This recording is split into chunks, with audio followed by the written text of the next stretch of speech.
going on, YouTube? Welcome back. I am here for another review of Power Season 4, Episode 6, Blood In, Blood Out. And when I tell you, either this show is getting extremely better or the writing is getting to a mediocre level. We just ain't recognized it because we've been so impressed with the previous season. I don't know, but let's talk about it. So the first thing we get is Ghost. He in the bed by himself, mind you, and he's getting out the bed into the shower, his naked behind. Now, I for one don't think Ghost does it for me. He reminds me of someone that has a whole lot of body, a whole lot of package, and don't know what to do with it. So, I mean, it's okay, but not my cup of tea. So he gets dressed, and he gets a call from Teresi. And you know, jail time is like dog years in the prison. Teresi's like, you've been out of jail for 4 hours. Why you ain't called Tommy and give him that phone yet? He's like, I just got out. Give me a chance. So he's gonna have to catch up with Tommy, but you know, Ghost don't even know Tommy's out of town yet. So we'll see how that works out. So he goes to the kitchen and Tasha is in there. She didn't make him breakfast. You know how every episode she's in there hooking some biscuits up, some bacon. She said, you want some coffee? I mean, Tasha is through with Ghost. He's like, where you sleep at? She said, in, what's that girl name? In, Karina, what is that girl's name? Their daughter's room. I can't think of that girl's name. I slept in our daughter's room. He's like, you ain't got to do that. And Tasha's like, yes, I do. And then here he go with this slick shit. Oh, well, you know what? Now that I'm out, I think we should just start over. And she gave him every bit of, this shit ain't over. Angela blew up her whole spot for you. You think this is over with? And walked out. She said, I'll see you tonight. We'll talk. So Ghost is looking there. He goes to Truth, thinking he's still the man, walking over there, turning the lights on. Little does he knows Kanan's watching him. And Kanan's getting ready to hem him up, because mind you, Jukebox got Tyreek at the abandoned house. But Kanan couldn't get to Ghost because the paparazzi were surrounding him. And then he saw Stern going after Ghost, so he had to wait. So Stern walks in the Truth, and Ghost is like, what the hell are you doing here? And he's like, oh, you didn't know? I gave Tasha a loan. Lord have mercy. Of all the people, Tasha. And somebody explain that to me. Why go to Stern, James's arch nemesis, and get some money when you could have went to Tommy and got some money? You could have went to Proctor and got some money. Why Stern? There's something else. There's something brewing there, and we're gonna get to the bottom of it. Trust and know. So anyway, he's like, well, let's talk about this business deal, because you need to pay me back my money on time. And he's like, well, what do you want, Stern? He said, I got this real estate venture, and they just bought a bitch. So he's like, he's going for this loan, and he has to have diversity upper leadership in the loan. So, and Ghost is like, so you gonna use my black ass to make some money? He's like, yeah, you owe me money. So they talk all day long. So then we come back. And we see Kanan get back in the car and tell Jukebox, hey, I can't get to Ghost right now.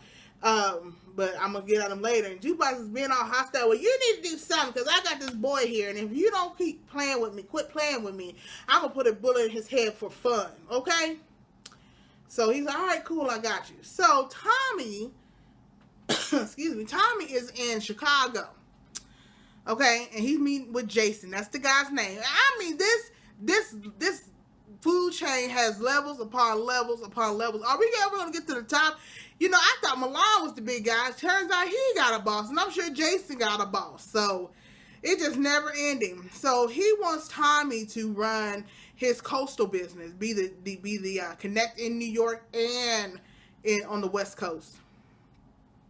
And one more thing, I don't want you to have nothing to do with Ghost. Okay, so y'all help me out here. Ghost don't want to be in the game, but I have a feeling Ghost has to be in the game now, because he's going to need to generate some capital.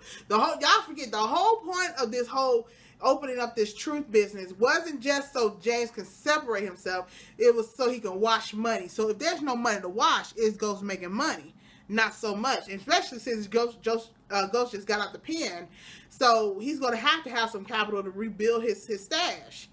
And Tom's like, man, Because at first, Tommy was like, I've been down this road. I'm not finna kill Ghost. I'm not finna do it. He's like, no, we just don't want you working with him. He's like, all right, cool, I'm out. He said, no, don't go nowhere. We're going out. So they go out. And they get filthy. And we get this scene where Tommy's telling them about what he used to do as a child and how the last time he's been this drunk, he set someone on fire. Oh, correction. He got fired was the last time he was this drunk. And he was so happy that he got the okay from up above to go ahead and kill Milan. And you see them look like, yeah, well, we were glad we could help that too. I said, oh, Tommy. That's one thing I encourage people not to do. Don't go in these foreign countries or these unknown cities and get drunk with people you don't know, because something bad is going to happen. Message. So let's go back. So Dre is actually going to meet up with Cristobal and them. And they are setting Julio up for complete failure. Do you understand me? Not just failure, but death. He's like, well, since Ghost paid his way out, then listen to this logic. Ghost paid him out to get out the game, all right? Ghost ain't in the game no more, so he should be free territory. Now, what kind of sense is that? I didn't hear them say, well, since Ghost is out the game, you can pay his money back. Ain't nobody talking about that since Ghost's agreement is null and void now. Why don't y'all get the money back Ghost paid y'all? Oh, okay. So anyway, he convinces Cristobal and them to that he's going to kill Ghost and Dre's going to kill Julio, and Dre's going to set it up, okay?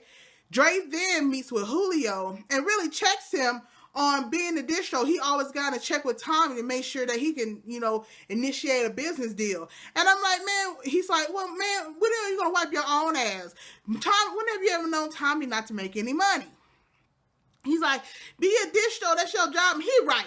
Dre was right. And Tommy been checking Julio on that too. Julio don't act like a distro. You never saw Ghost run into Lobo to see if something was okay. Ghost always made decisions and took initiatives to make sure this weight was moved and that this cash was washed and this business was running. Julio was not ready for this, and he should have said that. But he's Ghost's homeboy. He was the next step. He was the next man in the chain of command. And Dre is really ready, but Dre ain't loyal to nobody, and Tommy know that. He's gonna be the one to bust Dre's bubble. So he goes, hey, we're going to meet up at the spot tonight. Oh, and by the way, Julio said, so what you doing meeting with Candy? Dre got a slick mouth. He's like, oh, Candy, he know what he said. He want to be in the game, and I told him no business with him to be had. But he said, and Julio's like, well, Tommy said, when you see that man, kill him on sight. Man, I ain't trying to do that. Candy just trying to get it how he lives. So, and Julio's first mistake was he didn't go to Tommy with that. That's his first mistake.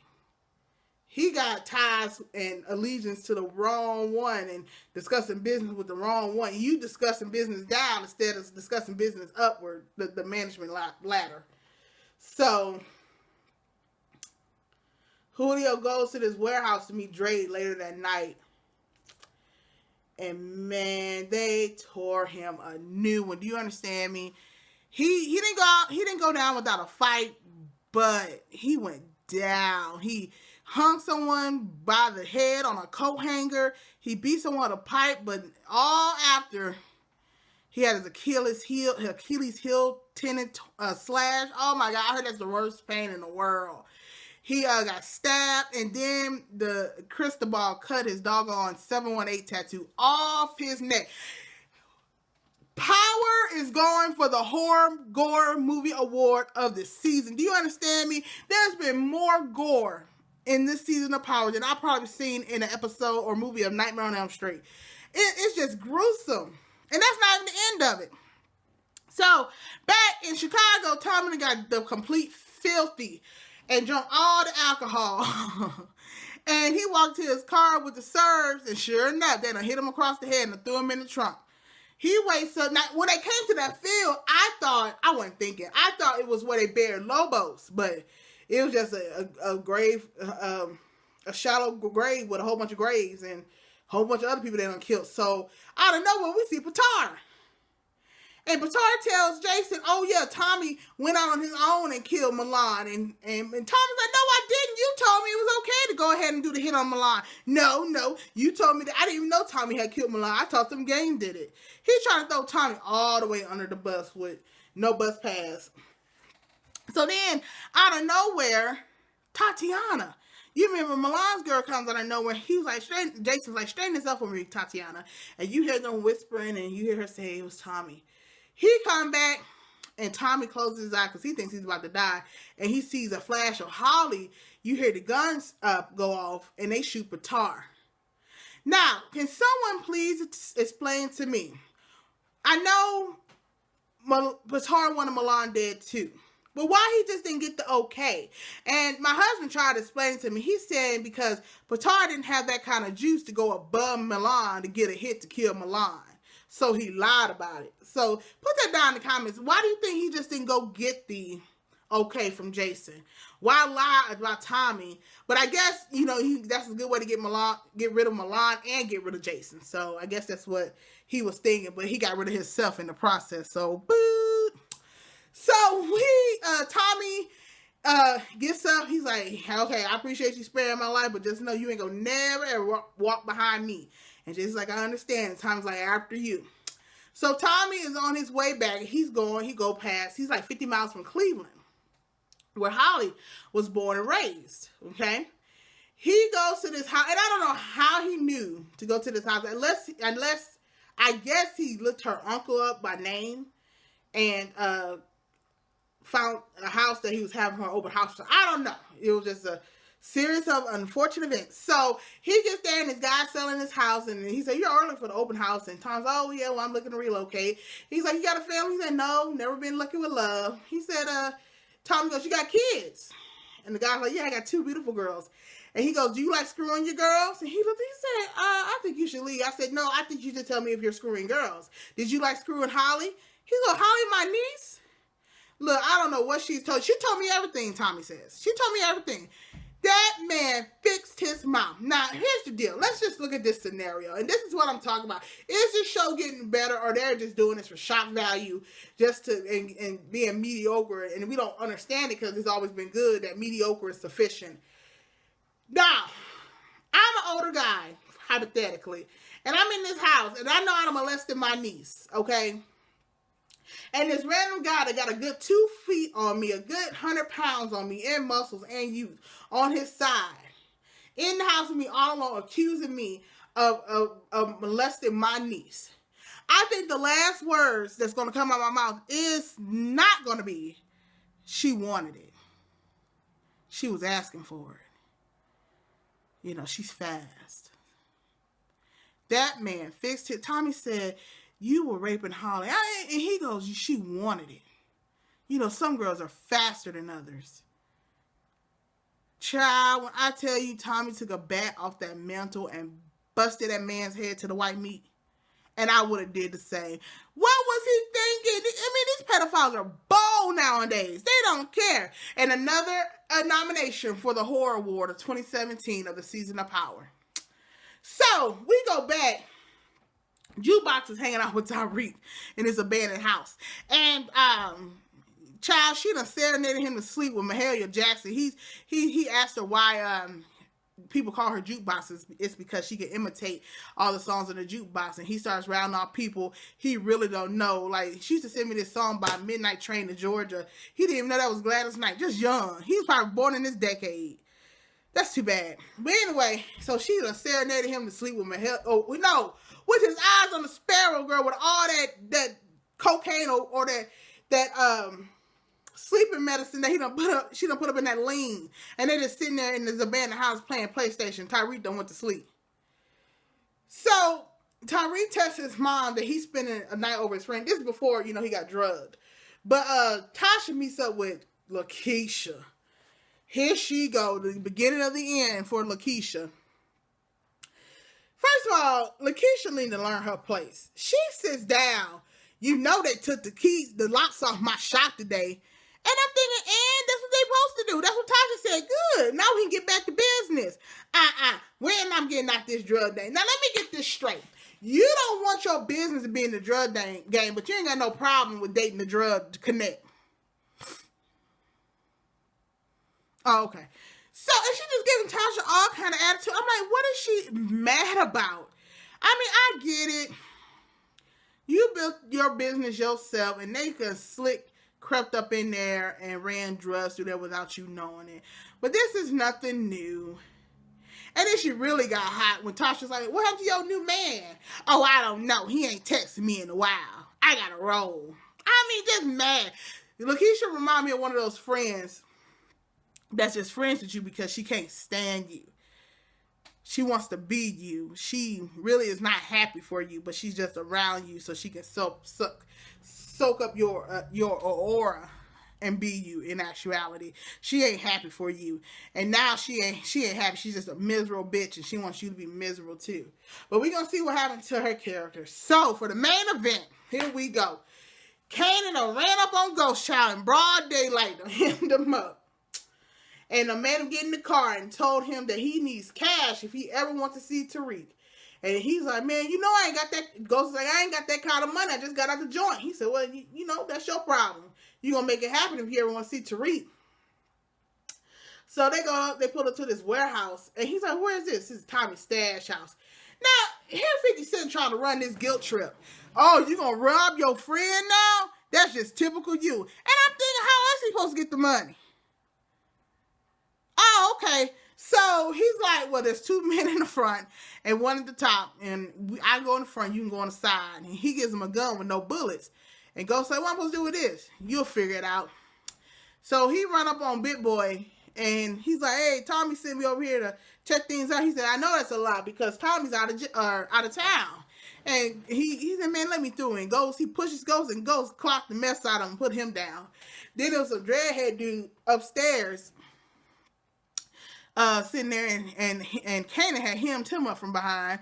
So then there's Marcus in the upper room, counting all the money, and Ghost tell him to put all the money in a bag. He been down to put the money in the bag and grabs with his gun. Kanan kills him, and Ghost is like, Kanan, I thought you said no one's gonna get hurt. And Kanan's like, he shouldn't have made a move. So they on their way to this abandoned house. I mean, the tension is just building. And I'm like, you know what? I think they're going to have Kanan go out like a real sucker. Because if Kanan and Jukebox really stayed true to who they were, this wouldn't have happened this way. And I'm going to tell you why. So they get to outside the abandoned house, and Ghost makes one last plea to Kanan. Man, come on. Y'all can do whatever you want to me. Just let my son go. And Kanan thinks about it. And I think he was thinking about how good they worked together back in the stash house and everything. And he's like, you know what? He gives him the gun. And Ghost turns the gun on Kanan. And he's like, I knew he was going to do that. And Ghost was like, why you give me the gun? He said, because I don't know how many guys Jukebox got in this house, but that's your only way of probably saving your son. Let's go get him. So we go in there and Ghost sees Tariq. And first of all, Jukebox is in the house by herself. That's not even her MO. Seems like she would have had some backup or something. But anyway, let me wrap this up. So she makes Kanan tell Tariq who he really is, why he's really Tariq's friend, and what he feels about his daddy. That's not even Jukebox's MO. Somebody should have been dead already, and it shouldn't have been Jukebox. If she is true to her cold-hearted self, if Kanan was true to his cold-hearted self, and he has so much revenge pent up in his heart, somebody else should have been dead besides Jukebox. But anyway, Ghost or Kanan shoots Jukebox. She run her mouth too much, talking about, oh, you got feelings for him now, and this and that. He just shot her. I said that was weak. That wouldn't even have. This is a made-up fairy tale, farce, and fallacy type mess. But anyway, they killed Jukebox. Kanan takes the money. He's like, see you around, Tariq. And that was the end of the episode. All right, stars. Let's stop being lazy. If we're going to have characters, they're going to have to stay true to who they are throughout the inspiration of this show. Don't be flip-flop. I just don't believe that Kanan will have a change of heart that quick. in one car ride. He's been in jail for 10 years, and he's been plotting this since last season on getting back with Ghost. And all of a sudden, he's just gonna let Tariq and Ghost go. I'm not buying it. And more importantly, so they showed the preview. I done forgot about Angela and the prosecution. I said, oh yeah. It was so much going on in this episode. They still trying to find Greg's mother. Nobody care about Greg dying, should be told. But that Angela got to have a purpose, and it ain't being with Ghost no more. So there. Well, that is my review of Power. I'm sorry it's a little long, but it was a lot that happened in this episode. So please like, comment, subscribe. Check out my Facebook page, Miss Moffat. See you next time. And as always, I'm Miss Moffat, sitting on topics, spilling the tea, and telling all the gossip. Bye.